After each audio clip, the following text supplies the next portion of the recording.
Bienvenido, doctor Pablo Dávila. Usted es abogado, especialista en Derecho Administrativo, 2 maestrías, uno en Estudios Políticos y otro en Manejo Ambiental. Presidente del bufete de abogados DLL, fue miembro del Comité de Institucionalización Democrática, donde estaban Rosalía Arteaga, Hernán Pérez Luz, Simón Espinosa, de los que recuerdo.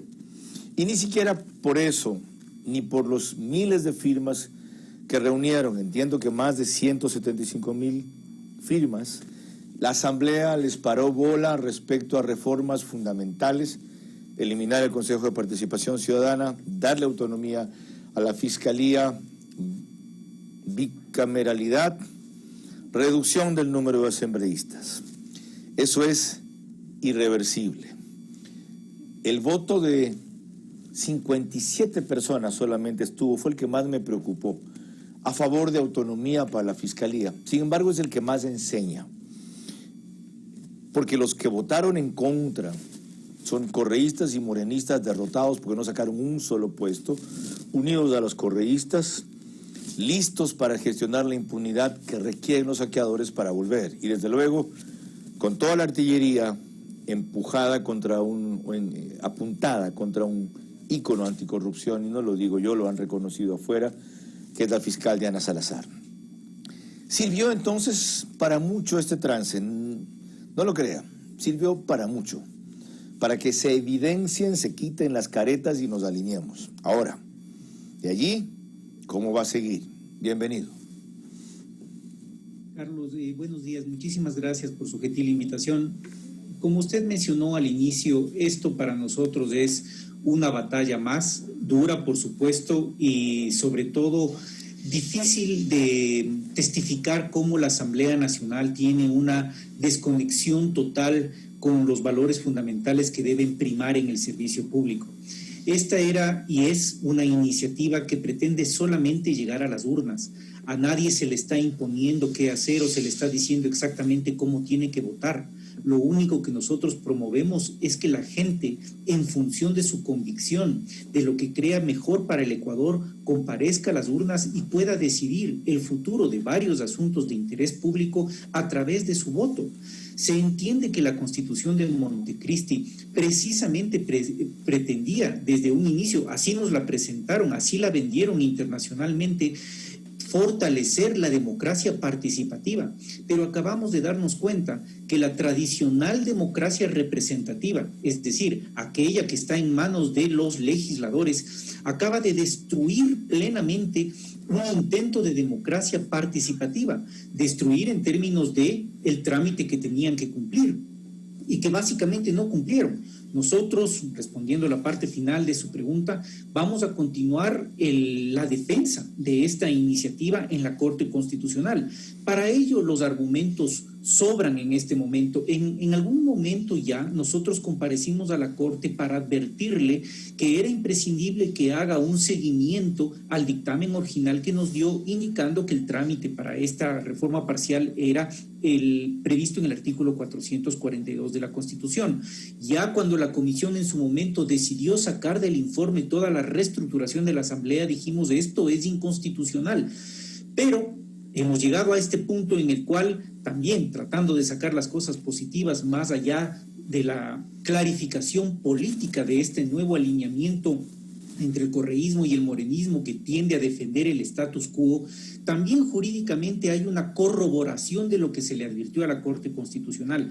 Ahora presentaremos un escrito adicional diciéndole a la Corte que lo que advertimos previamente se ha cumplido y que hay una serie de violaciones adicionales que justifican nuestra petición final para llegar a este referéndum. Quiero decirle a través suyo, Carlos, a su audiencia y al país que la pelea sigue, que estamos pendientes de seguir hasta el final con todos nuestros recursos y que vamos precisamente a defender hasta el final esta iniciativa que pretende defender nada más que nuestro derecho para llegar a las urnas y decidir cómo queremos que sea el Ecuador del futuro. Un solo reparo tengo y un solo reclamo que hacerle. Está probado en esta circunstancia que, para usar un argot popular, el que no llora no mama, que solo la Asamblea es capaz de responder a lo que la gente quiere cuando se acrecenta la presión legítima sobre ella para lo que la gente quiere. Así fue en la ley de extinción de dominio. Así está haciendo, y no sé si lo consigan, en la ley de defensa de la organización. Ustedes bajaron mucho su perfil y la guardia, se confiaron en exceso en vez de aumentar la presión sobre esos asambleístas para evidenciarlos y que les cueste políticamente lo que acaban de hacer. Ahora, como las elecciones legislativas se acabaron, ya no les importa. Es posible, Carlos, no puedo negarle 100% que eso haya pasado, pero tenga también usted presente que en el país las prioridades que existen son absolutamente mucho más urgentes en muchos frentes. No digo para nosotros. Correcto. Hemos intentado poner en este tema toda la prioridad absoluta, pero mientras tenemos un país que no tiene empleo, que se enfrenta a una campaña política, que hay una crisis absoluta de vacunación, que sanitariamente somos una vergüenza local e internacional, la prensa, los medios, que por cierto han recogido este tema y yo jamás podré cuestionar eso, pero tienen que tener otras prioridades. Nosotros hemos usado las estrategias que están en nuestras manos. También tengo que decirle, Carlos, somos una iniciativa ciudadana 100%, realmente no somos un partido político, un movimiento político con estructura definida que podamos llamar a nuestras bases en Correcto. cada una de las provincias y armar una marcha o una protesta. Son sin fondos, no, con fondo, pero sin fondos en cuanto a recursos. Ciertamente eso lo explica. Estamos con la mira en un tema urgente que es la pandemia y por lo tanto se pasan otros por las tranqueras.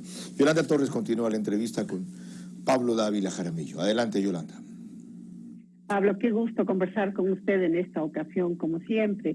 Yo coincido con Carlos, aunque llegó a una conclusión en este momento de por qué no hubo la suficiente comunicación como para que a la ciudadanía se le haga carne esta propuesta y este proyecto, por lo vital y la importancia que tiene dentro del ámbito de la participación ciudadana. Ahora, claro, dice Carlos, no hay fondo, pero no hay fondos. O sea, y hay otros temas que en este momento acaparan mucho la atención. Uno podría pensar que 175,000 firmas de respaldo es suficiente, pero sabemos que muchas veces la gente firma por lo que en ese momento se le propone, pero no quedan las personas. ¿Creen ustedes que tienen todavía alguna posibilidad de sacar adelante el proyecto frente a la Corte Constitucional? ¿Y creen ustedes que una opinión pública que haga presión sobre el tema puede ayudar en estos momentos? Indudablemente, Yolanda, buenos días y un gusto saludarle. Buenos días. Lo que estamos hablando este instante, precisamente sobre la necesidad de generar la indignación y la atención de la ciudadanía. Ahora es un momento. Nosotros estamos cumpliendo nuestro trabajo, difundiendo ante ustedes, los comunicadores y líderes de opinión, la posición y el respaldo que tenemos de nuestra posición. Ahora es cuando precisamente tratamos de dejarle saber al país que estamos haciendo todo nuestro esfuerzo para que se entienda que este es un tema prioritario. ¿Creemos que hay una opción en la Corte Constitucional? Por supuesto que la hay. La Asamblea Nacional hubiera cambiado su posición si nosotros hubiéramos hecho más ruido o más movimiento. No estoy seguro, Yolanda. Mire usted, yo hubiera podido recabar no solamente el 1% de las firmas, el 5% de las firmas, el 10, el 25% del padrón electoral, que le aseguro que el resultado hubiera sido el mismo, porque lo que priorizó la Asamblea Nacional es el interés político de coyuntura, una nueva alianza que antes tal vez existía, pero que estaba tamizada bajo la alfombra y que ahora se transparentó, como decía Carlos. Por lo menos hemos logrado una transparentación de cuáles son esos intereses que subyacen en el accionar de nuestros políticos. Entonces, creo que hay un ganar. Nosotros finalmente llegaremos a la Corte Constitucional, tenemos todos los argumentos para demostrarle que ha habido violación de derechos, entre ellos, curiosamente, el derecho de participación ciudadana, a más de una clara violación de trámite, lo cual violenta el dictamen que dio previamente. Exactamente, Pablo. Yo hubiera pensado que este era un tema de un simple trámite. O sea, se extralimitó la Asamblea al hacer un análisis y rechazar y archivar el proyecto. Por supuesto que sí. Mire usted que la iniciativa ciudadana es claro en el artículo 442. Tiene que recoger el 1% de las firmas e ir a la Asamblea para que tramite en 2 debates. Podemos discutir el alcance de lo que significa tramitar, hasta dónde podía cambiar, modificar la propuesta. El hecho concreto es que la Asamblea Nacional lo que hizo es excluir uno de los temas fundamentales del conocimiento del Pleno. Eso no lo puede discutir nadie. Todo en la propuesta de la bicameralidad no fue votada, fue excluida. Eso es una violación directa del artículo 442 que dice que deberá la Asamblea, el Pleno, conocer en 2 debates. ¿Se debatió la bicameralidad?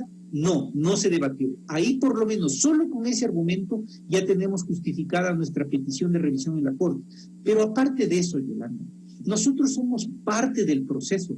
Nos excluyeron expresamente, nos mandaron una carta y nos dijeron: usted ya intervino en una comisión general, ya no puede intervenir más, confundiéndonos con una organización cualquiera que quiere hacer presente una posición. No, señor, nosotros no queríamos exponer una postura, queríamos defender una causa, una propuesta en nombre de todas las personas que firmaron y no nos permitieron.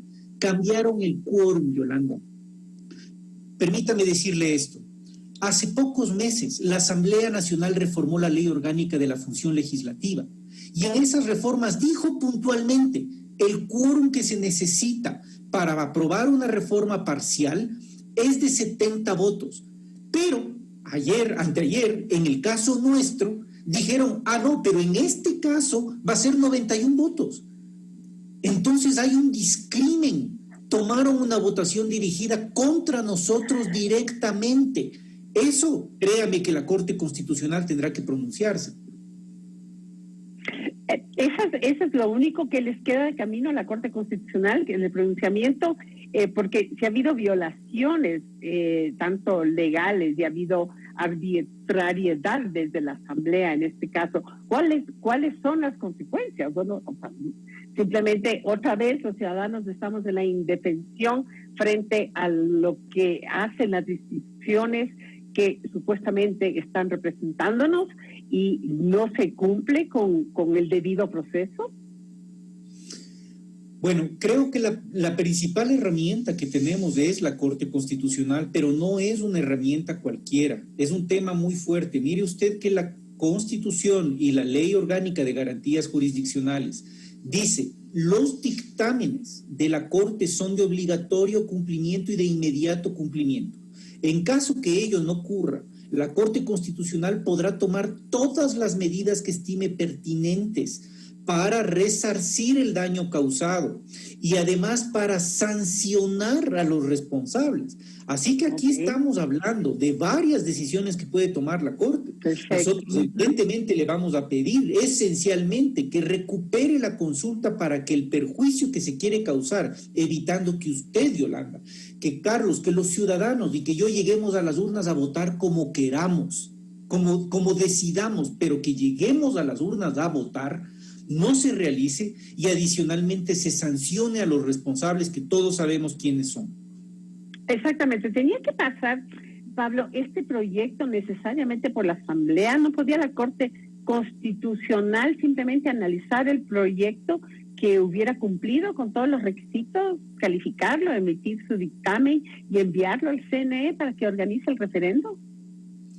Tenía que pasar necesariamente por la Asamblea Nacional porque así lo dispone la Constitución, pero creo que su reflexión es extremadamente importante porque aquí hay una confusión enorme entre lo que son los mecanismos de democracia directa y los mecanismos de democracia representativa. Lo que pasa es que la Constitución de Montecristi está tan mal hecha y tan mal redactada que toda la iniciativa... O también direccionada, Pablo. Por supuesto, también tiene muy malas intenciones de por medio. Nunca se quería permitir que haya una posibilidad de reformarla directamente por la ciudadanía. Solo querían justificar una teoría y un discurso, pero en la práctica, como vemos, eso no existe. El tema central es que a nosotros nos dicen: salga a la calle durante 2 años, recoja firmas. No, pero llegue a la Asamblea y la Asamblea puede hacer lo que le da la gana. Esa es la verdad.